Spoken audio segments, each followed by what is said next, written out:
Brian Gray. And I'm Ray Stein with APO Financial, and today we're going to talk about average returns. It's crazy because everybody looks at average returns and says I have to have the highest average return.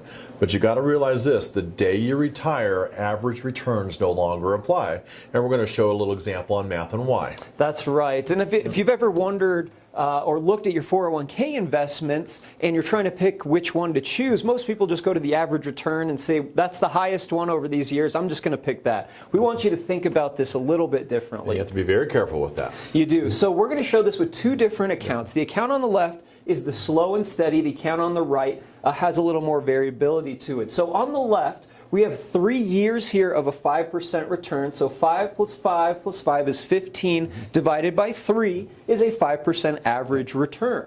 In the account to the right, though, we've got a 30% year, a negative 20%, so we're at 10%, and then the final year is 5, we're at 15, again divided by 3, is a 5% average return on both of these accounts. And the industry actually will tell you that they can advertise this as 5%. But the reality is you got to watch out for that because you got to put dollars to math to see it actually happen. Absolutely. So let's put $100,000 in each account to keep simple math.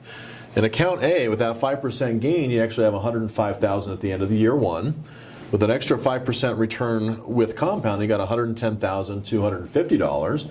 And in the end of the third year, you have $115,762.50. This account's had a bigger return that first year. It's got 30% return. That's $130,000. Not bad. Then they had a 20% loss, which can happen in the market. Now you're down to 104, and then you get that 5% gain. Now you have $109,200.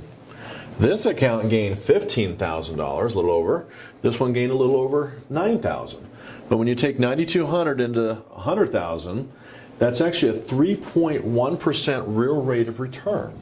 You have to be careful because most people when they're planning, when they plug it into software, they plug in a 5% because that's what their plan needs to work. But if you're only getting 3.1%, this is where your plan can fail. That's right. And unfortunately, the industry is allowed to market these two as the same return. But when you look at the cash, they are a huge difference in return. So we hope this has been helpful to you. And again, if you have questions about this, feel free to contact us as we'd love to talk to you about it. Absolutely. Thank you.